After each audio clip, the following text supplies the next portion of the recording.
Retail sales saw a big boost on Black Friday, though shopping was still off from pre-pandemic levels. Overall, retail sales were up nearly 30% compared to last year, with the bigger increase coming from in-store purchases, according to data from MasterCard Spending Pulse. But supply chain issues are still plaguing stores, and there are persistent concerns over inflation. So what can we expect from the holiday season's economy? And will your local lot still be stocked with Christmas trees in the weeks to come? Joining us to talk about all of that and more are Michael Miller, Associate Professor of Economics at DePaul University, and Edward Stewart, Professor Emeritus of Economics at Northeastern Illinois University. Welcome back, both of you. Gentlemen, Mike, as we heard, retail sales are up compared to last year. Does that portend a very strong holiday shopping season? It does when you combine it with a couple other pieces of information, and that is that people's wealth is up because of the way the market is doing and the savings that people have that they can draw upon to buy things.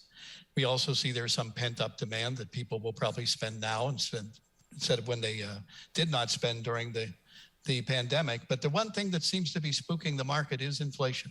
That it's an economy of contrast. If you look at the big picture, GDP, unemployment, new jobs are all doing really well. But when you ask the consumer, how do you feel? Consumer confidence is at a 10-year low. So it's a very, like I say, it's just full of contrast. It's the best at times and perceived worst at times at the same time. Ed Stewart, how much will this inflationary pressure and supply chain issues throw a wrench into the holiday shopping season? Well, the perception or the fear of inflation is the actual existence of inflation, which is up a little bit, but certainly not nearly at the levels that we saw in the late 70s or early 80s. This hype about inflation is as much a political factor as it is an actual economic factor. But the supply chain issues are real, and that's what's driving up prices, although there are other things that are still related to the pandemic. If you look at the consumer price index numbers, the drivers of inflation, pun intended, are things like used car prices and rental car prices. Now, why are rental car prices so high? Well, in March and April of 2020, rental car companies sold off all of their inventory of cars because they thought, oh, there's a pandemic, nobody's going to be renting cars for a while. That was right. But of course, once the economy started to rebound and demand for rental cars went up, then what happens to me, I'm going to Denver to visit my brother in December, and the rental car price is higher than the airline ticket price for my trip. So yes, there are inflation issues, but there are supply chain issues, and those aren't going to be resolved anytime soon. And therefore, I think consumers are just going to have to face the fact that this inflationary issue is with us for a while. And Ed, maybe you have to take public transit when you get out to Denver. Mike Miller, there's some economists predicting that in-store purchases are the safer route to go if one is concerned about supply chain, in-store versus online. Do you agree with that? Yeah, I think that's the case. And plus, I do think people are getting, they had COVID overload and they would like to get out. The people that I speak to, of course, that's only anecdotal, but the data do support it. When you look at the broad-based data, like you mentioned, on Black Friday, we had lots of people visiting the stores. And what you want to do is if something is in stock, you want to grab it now and you want to bring it home and put it away until Christmas. But we are finding, Ed's analysis of the prices is spot on, but there is this perception that people have when they go to buy food, it's up about 7%. When they go to buy apparel, it's up about 6%. And these types of things affect them every single day, including gasoline, which is up 51% from a year ago. I know that the prices were lower then, but it's that perception. I know that Ed agrees. I saw him shaking his head.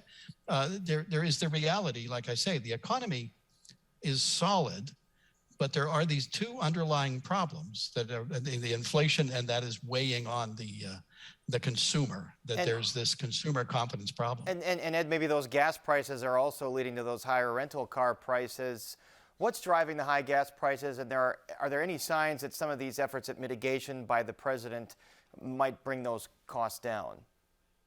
The releasing of the strategic may do a little bit transitory, but the energy prices are a supply chain issue as well. There are dock workers, there are refinery workers that are affected with COVID. There's the worldwide shipping crisis, which is not just the U.S. I'd kind of like to piggyback on what Dr. Landon said about we're all in this together. Inflation is a global phenomenon. There's inflation everywhere. It's not a U.S. phenomenon, and it's a global phenomenon, and it's not going to be solved until all of the glitches in the supply mosaic. Is not really a supply chain because it's a whole bunch of independent actors trying to maximize their own behavior. And it's going to take some patience, which Americans don't usually have a lot of. But that's, unfortunately, that's the bad news, is that high energy prices, some food prices are up. If you look at the consumer price index individual numbers, Paris, you'll see that bacon prices are up 20% and fruit and vegetable prices are up 3%. So I would encourage everybody to cut back on bacon and load up on fruits and vegetables as the not only economically prudent thing to do, but my cardiologist would recommend the same thing. There you go. Inflation spurring on a healthier diet. Mike Miller, what do you think about global inflationary pressures and supply chain issues? How long will it take to solve those all around the world?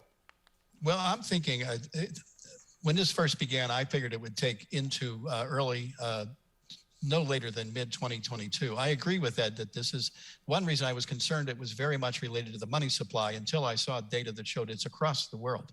And our money supply is certainly not going to cause inflation to go up in Japan or in Europe and so forth.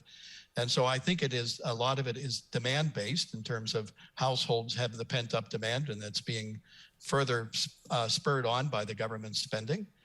But the supply chain, you have what we call, cost push inflation. The costs are rising, and we have to pass that on. And I do think a lot of this is temporary. I'm still with the Fed. I know a lot of economists have jumped ship. I'm still with the Fed that this is a transitory phenomenon. It is not it's not going to be a spiral where wages and prices keep chasing each other. I think that we will by no later than mid-22. I'm hoping the first quarter of 2022 that these price will subside. And we do have to, however, get through this rough period right now. And Ed Stewart, you saw the markets have a bad reaction late last week to the rise of the new Omicron variant. How big a wrench could that throw into things if this spreads and ends up being a pretty severe variant? It could, although I'd like to shift this to another market to talk about inflationary expectations. One of the things I always tell my students that if there's inflation in the U.S. that's particularly bad, then our long-term interest rate should go up and the value of the dollar should go down. And just the opposite is happening. The 30-year Treasury bond is still way below 2%. When I was in Europe in September with former Northeastern students, the euro cost about $1.15, $1.16. It's now down to $1.12. So the international financial community, foreign exchange speculators don't see a big inflation trend in the U.S. that's going to be long term. So I would advise just a little bit of patience, a little bit of forbearance, and maybe save a little bit of money and wait for prices and inflation to moderate probably in the second half of 2022.